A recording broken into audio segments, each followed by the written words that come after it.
Mirandela, Mirandela, mira bem, ficarás nela. Quem Mirandela mirou, em Mirandela ficou.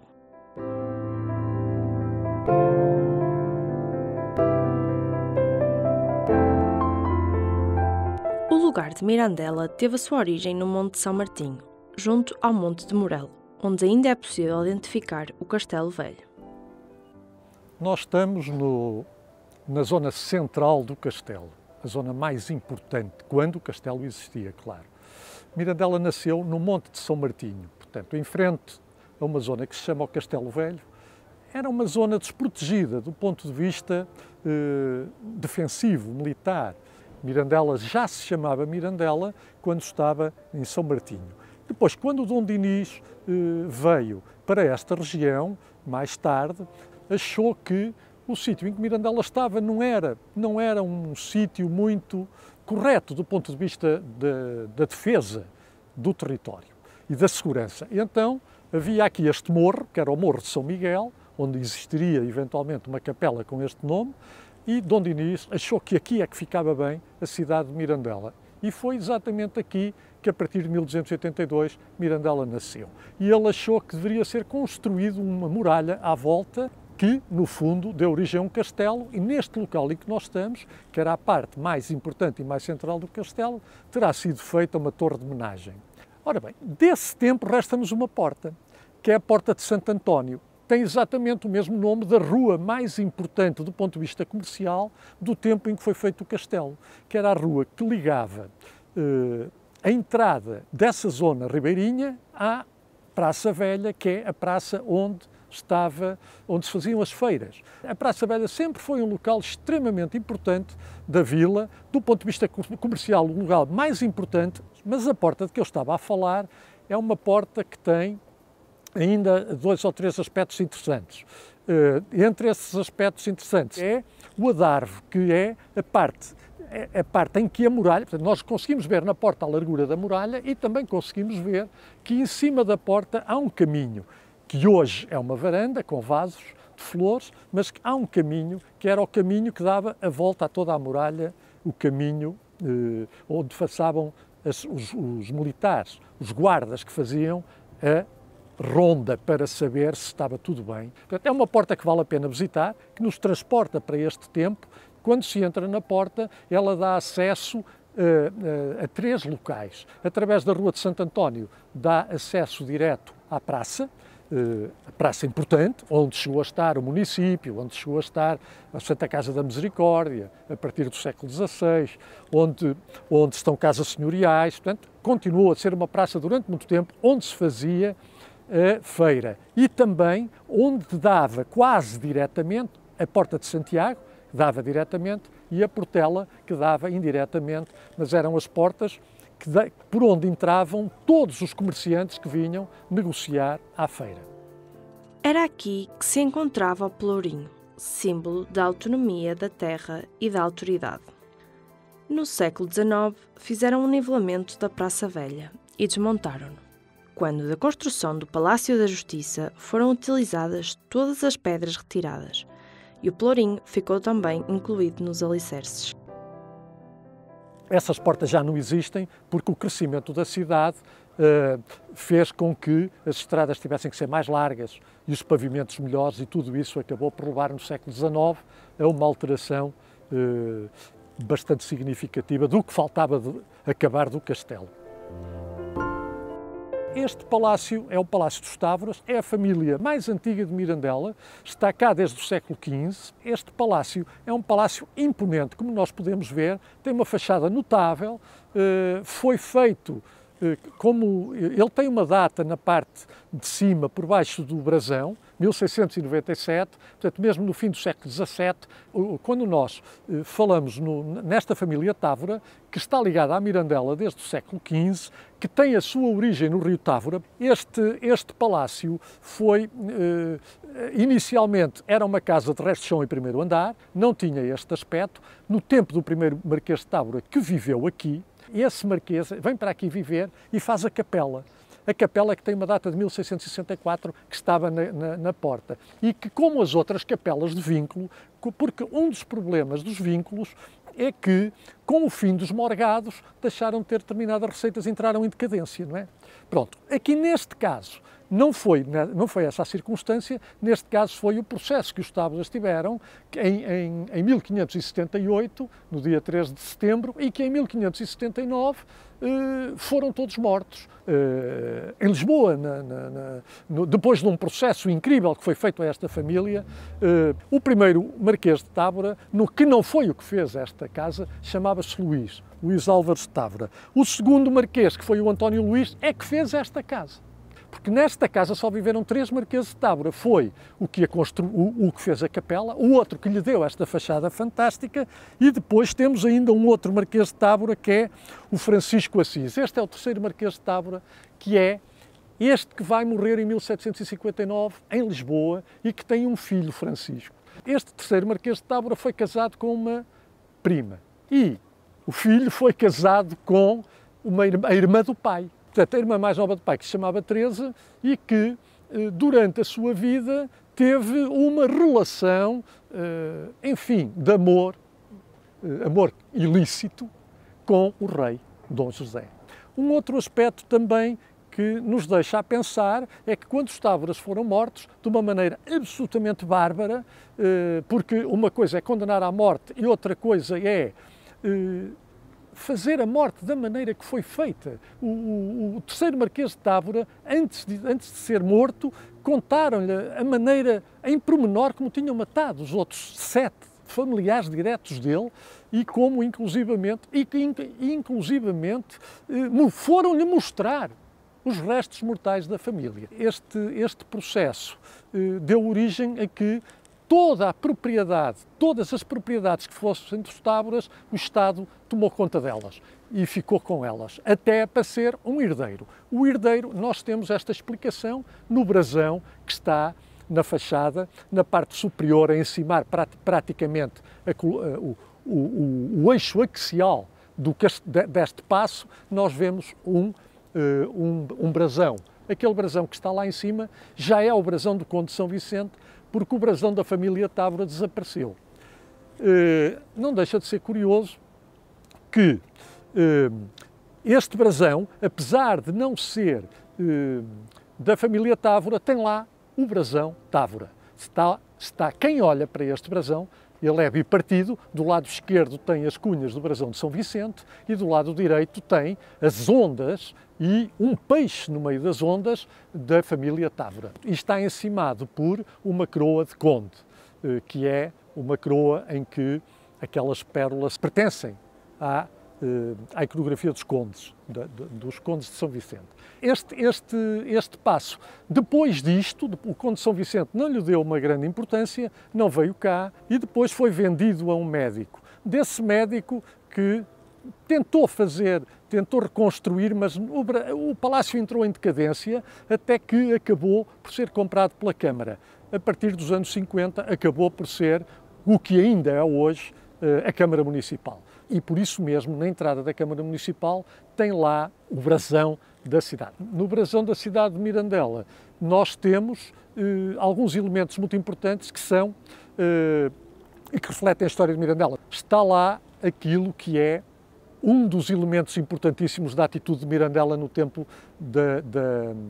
em que houve uma guerra civil em Portugal, que foi quando a monarquia do Norte, em 1919, janeiro, tomou conta do Porto e começou a espalhar esse domínio por o resto do território. Mirandela foi um dos centros muito importantes desse encontro e Mirandela, por causa desta atitude, recebeu o brasão de mérito. Recebeu o colar de Torre-Espada, que é uma das grandes condecorações que existem em Portugal e que hoje, se nós formos ver o brasão de Mirandela, está à volta do brasão, como que a enquadrar toda uma cidade e a vida de uma cidade que, quando foi necessário, tomou a atitude correta, que foi defender o território na perspectiva republicana, que era aquela perspectiva que nesse momento era defendida por Mirandela.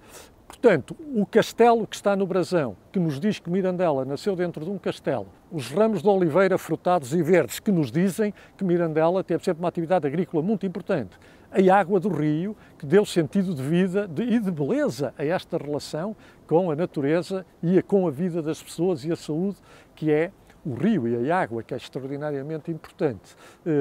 E tudo isto com vermelho, laços vermelhos, janelas e portas vermelhas, e o vermelho tem a ver também muito com a preocupação que a terra tem, quer na dinâmica agrícola, quer na dinâmica da sua organização social.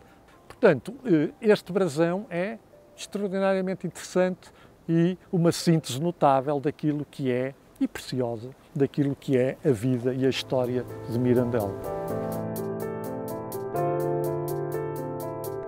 Com a construção da ponte, nos dias de hoje conhecida como Ponte Velha, Mirandela tornou-se o centro transmontano.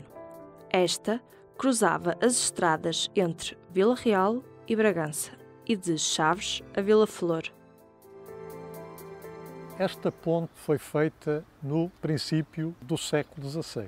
Quando a ponte foi feita, ela veio criar uma dinâmica na vida das pessoas, principalmente dos dois lados das margens. O Álvaro Pires de Távora, que era o senhor de Távora, que na altura estava na Casa dos Távoras e em Mirandela, era um homem da corte, dava-se muito bem com o rei Dom Manuel. Isso terá tido, com certeza, influência na construção de uma obra tão grande como esta, majestosa no seu tamanho, mas na construção não era assim tão rigorosa, tão boa.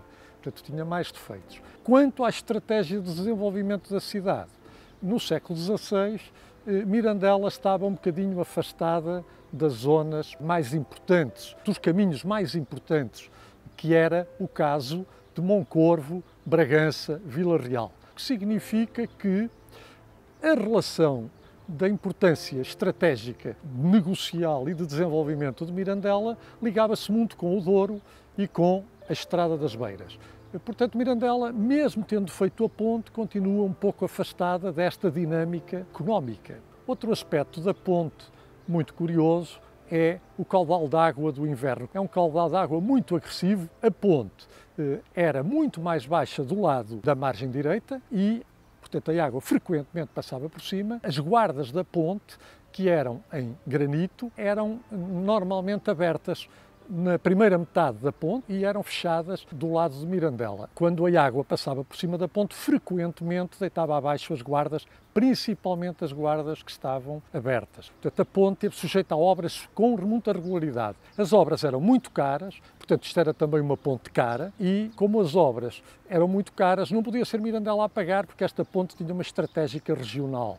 Portanto, quando havia obras, normalmente criavam-se impostos através dos quais participavam as terras todas destas regiões envolventes. Com os anos, a ponte foi ganhando uma certa importância. As estradas que foram feitas no século XIX, claro que trouxeram à ponte uma importância acrescida, porque Mirandela passou a ficar ligada a Vila Real, através da Estrada Real número 6, e a Chaves, através da Estrada Real número 38. Portanto, a ponte passa a ser local de passagem. Na segunda metade do século XIX, vai haver uma grande melhoria de Mirandela. Nesta ponte, no meio da ponte, havia os nichos. Nichos, um pintado a cruz de pedra, que era o Senhor dos Aflitos, e em frente a imagem da Nossa Senhora do Amparo. No século XIX, vão ganhar uma importância significativa e vai haver um grande desenvolvimento da devoção por estas imagens, principalmente pela imagem da Nossa Senhora do Amparo. Estes nichos que estavam centrados no meio da ponte desapareceram em 1877, quando se fizeram as obras.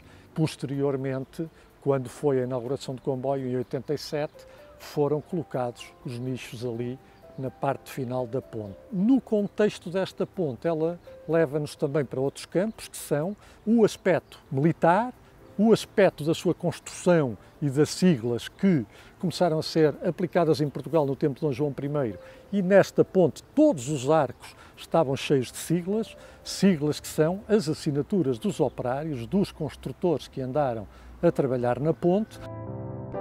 Até 1886, a ponte de Mirandela apresentava 20 arcos visíveis. Contudo, acredita-se que no seu primórdio teria 22 arcos. Entre os anos de 1886 e 1909, ficou subterrado um deles. Ainda neste ano, com as cheias, perdeu mais 4. Posteriormente, foram reconstruídos 2, tendo atualmente 17 arcos. As cheias de 1909, que deitaram abaixo 4 arcos e que levaram à necessidade da reconstrução da ponte. Um outro aspecto também muito curioso da ponte e que mostra a sua importância foi a Guerra de 1919. Em janeiro, em 20 de janeiro, no Porto, houve uma revolta, os monárquicos assumiram-se como a monarquia do Norte, dirigiram-se a esta região do interior. Mirandela era um local estratégico que foi, de certo modo, escolhido. No dia 9, chegaram então com 4 bocas de fogo. Destas 235 granadas, nós ainda podemos ver aqui no muro, que está no fim da ponte, do lado da margem direita, uma pedra com um grande buraco, que foi onde uma das granadas bateu, está ali como uma memória deste tempo. Mas a ponte, objetivamente, foi extraordinariamente importante e decisiva na Guerra de 1919. A partir do fim da década de 20 e a entrada nos anos 30, nós começamos a assistir a um progressivo aumento da importância dos transportes terrestres, dos automóveis e das caminhonetes, e então a ponte aí vai ter uma importância e uma centralidade absolutamente notável naquilo que é a importância de Mirandela como centralidade de Trás-os-Montes.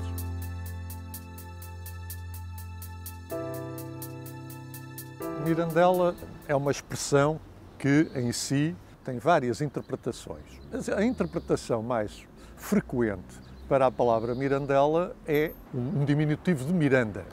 Mas essa não é a razão porque Mirandela se chama Mirandela, porque de passar por cá o rei Dom Dinis, a quem atribuem também a passagem de Mirandela para este local, antes de Miranda se chamar Miranda, já Mirandela se chamava Mirandela. Encontro algumas referências que são contadas através da lenda, não é? De ir à procura dela, mira dela, e também há o aspecto do própria graciosidade do nome, de ser uma miranda, de ser uma espécie de uma varanda para o rio. Esta Mirandela onde nós estamos hoje é uma Mirandela criada no fim do século XX, nos anos 90, no contexto daquilo a que se chama a Cidade-Jardim.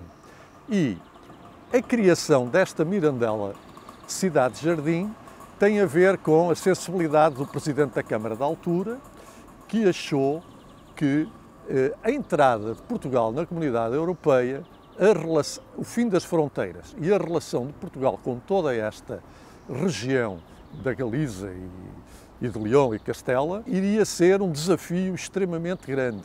E Mirandela, estando no centro aqui de Trás-os-Montes, deveria ser um espaço agradável. Nesse contexto foram construídas uma série de referências que vão caracterizar Mirandela. Mirandela é uma cidade coletiva, o que significa que a sensibilidade das pessoas e dos tempos em que essas pessoas viveram, das gerações sucessivas, acaba por ser objeto de uma procura. E, na conjugação dos artistas, neste caso o Gil Teixeira Lopes, que era amigo do Presidente da Câmara e que tinha vários amigos artistas, reconstruíram parte da sensibilidade de Mirandela, do caráter de Mirandela, da identidade, pronto, que é uma maneira fácil. E isso foi-se procurar. Então, a nossa cidade, nos jardins, nas praças, foi criando imagens da sua história. Portanto, tem imagens ligadas à política, à arte, ao trabalho diário, à saúde. Portanto, nós, ao caminharmos por Mirandela, vamos encontrando uma caracterização de uma cidade que tem uma identidade própria.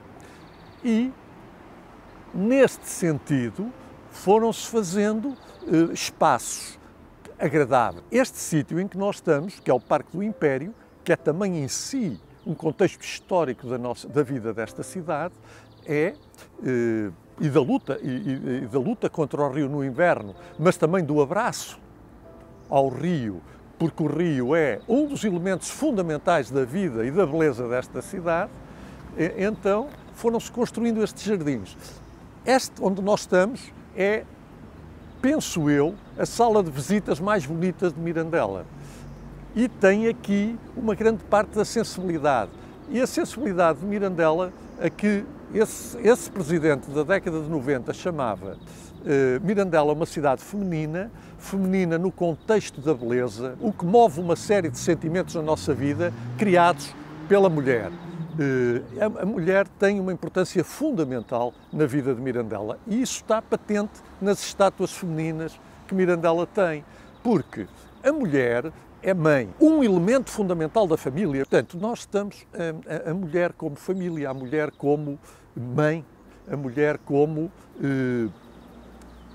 no contexto das mulheres, da relação das mulheres umas com as outras, como a estátua de Gil Teixeira Lopes, do lado do rio, na Fémina, a mulher como também serenidade na vida, equilíbrio na vida, como a menina da pomba, mas também a mulher no contexto da lenda e da história, como nós temos aqui no centro deste parque, que é a Princesa do Tua. Entre os vários ícones que representam Mirandela, um deles é a Princesa do Tua, que tem a sua origem na seguinte lenda. O rei de Orleão, que tinha uma orelha de burro e outra de cão, e era o senhor das terras da bacia, que hoje tem o nome de Orleão e Lila, vivia no castelo de Orleão. Apaixonara-se por uma princesa que vivia na Serra dos Passos e tentara seduzi-la.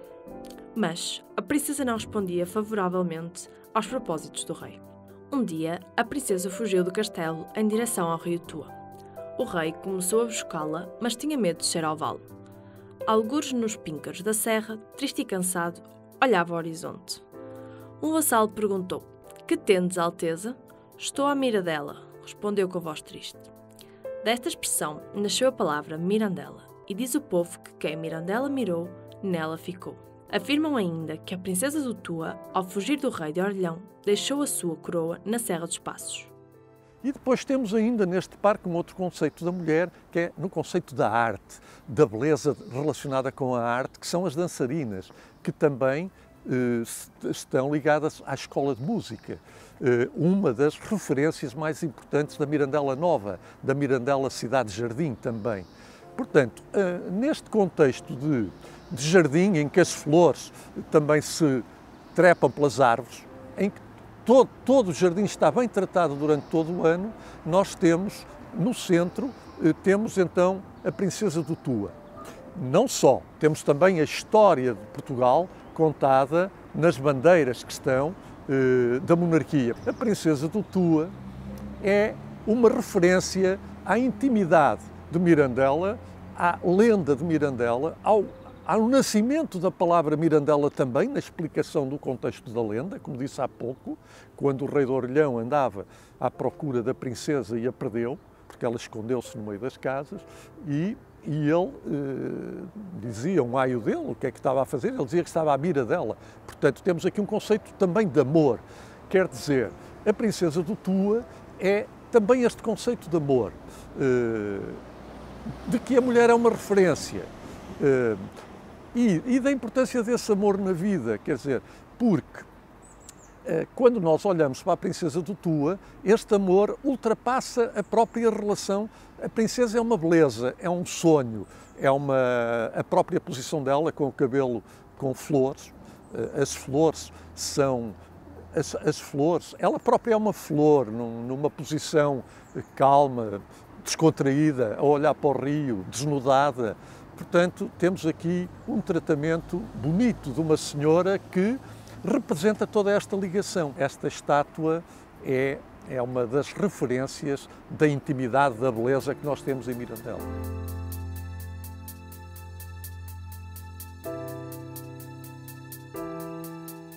A linha do Tua, inaugurada em 1887, que estabeleceu a ligação ferroviária entre Foz Tua e Mirandela, foi um veículo importante na época para o contacto com o resto do país. Para a inauguração foi organizado um comboio especial para a cerimónia e teve como ilustres convidados a família real.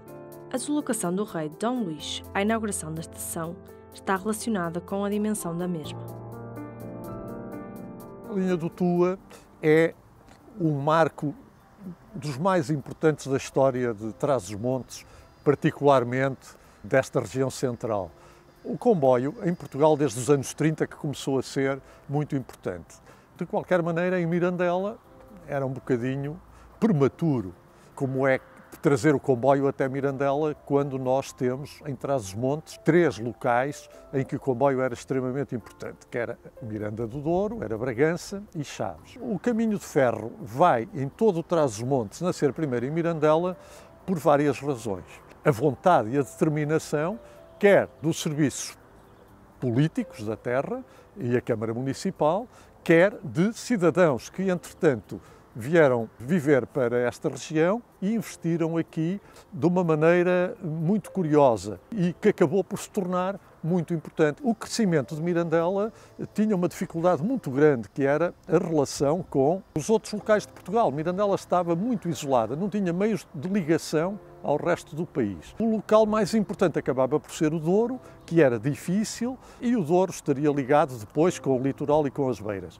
Outra das grandes complicações e também dos grandes sucessos dos conhecimentos da época foi a construção desta linha em locais absolutamente desafiadores, porque o terreno era muito... Havia sítios em que nem a linha quase podia ser assente na terra. Tinha que haver estruturas que segurassem a linha no ar, muros de suporte impressionantes. Portanto, os primeiros quilómetros de linha eram muito difíceis, foram um desafio para os conhecimentos e para os engenheiros da época, e, portanto, a linha também se transformou, por isso, numa importância extraordinária. Esta linha acabou por ser construída em 1887, foi inaugurada neste sítio em que estamos, hoje bastante desabitado, mas em vias de ser reabilitado. E a linha do comboio depois começou a ser o grande escoamento dos produtos da região. É claro que não havia automóveis, a linha do comboio funcionou naturalmente durante a década do século XX, sem concorrência. Depois começou a aparecer a concorrência do desenvolvimento das estradas, das caminhonetes e também dos automóveis, que, em termos burocráticos e de conforto, começaram a ultrapassar a linha. Por outro lado, a linha é um espaço de manutenção muito caro. Embora Mirandela tivesse uma das melhores oficinas durante a existência do comboio, outros fatores que contribuíram para o encarecimento foram os combustíveis que o comboio tinha necessidade para utilizar ao deslocar-se. Mas o problema é que o gasóleo, assim como todas as outras matérias-primas, nos tempos de guerra encareciam e o comboio tornava-se ainda mais difícil de gerir. As linhas dos caminhos de ferro também têm desgaste e a manutenção desse desgaste não é fácil, porque é uma manutenção muito cara. Quando chegamos a meio do século e a linha está desgastada, é necessário corrigir, pôr suportes de madeira, reconstruir todo este espaço e restaurar, reorganizar, etc. E isso era muito caro. Portanto, os comboios também foram lutando com essa dificuldade de andarem devagar, viagens muito demoradas, mas também muito agradáveis por causa da paisagem. Mas o comboio manteve-se sempre a funcionar durante todo o século XX. No fim do século XX, houve em Mirandela uma inovação, também no contexto da nova Mirandela que estava a nascer, da integração na comunidade europeia, e então em Mirandela chega uma automotora a que se chama o Metropolitano de Superfície, que vai fazendo o serviço na linha a partir de 1995. O crescimento e o desenvolvimento de toda esta região vão ter consequências, porque a manutenção da linha continuava a ser cara com automotor ou sem automotor. E nós depois, no século XX, acontecem várias coisas muito importantes. Para além da parte económica, da manutenção de toda esta linha, vão acontecer outras coisas na região muito importantes. Até 1908, a linha vai deixar de funcionar até Altua, porque houve desastre e isto começou a criar problemas que levaram ao encerramento da linha. Um dos aspectos mais importantes é a barragem. Entre 1911 e 1916, a barragem vai passar a ser uma realidade em Mirandela e a barragem vai fazer com que parte da linha fique submersa. Portanto, há aqui um ponto final na linha do Tua, que nasceu em 1887. A linha do Tua vai continuar a ter comboio, vai ser restaurada. Em 2018 o comboio fecha definitivamente, mesmo esta automotora, e prepara-se uma nova dinâmica, que vai ser o trajeto feito por um comboio novo. Esta estação tem estes aspectos interessantes. É um centro importantíssimo da vida de Mirandela, dá origem ao alargamento da cidade e A dinâmica desta estação vai fazer com que Mirandela se desenvolva em todos os aspectos da sua vida económica, porque o escoamento de produtos faz com que os donos das propriedades tenham muito mais vontade e muito mais condições para o desenvolvimento agrícola. Isso vai criar um desenvolvimento na cidade que tem a ver com todo o tipo de serviços, com todo o tipo de vida. Portanto, vão aparecer restaurantes, vão aparecer casas de comércio de toda a ordem. Quer dizer, a estação é um foco de desenvolvimento da cidade de Mirandela em todos os seus contextos.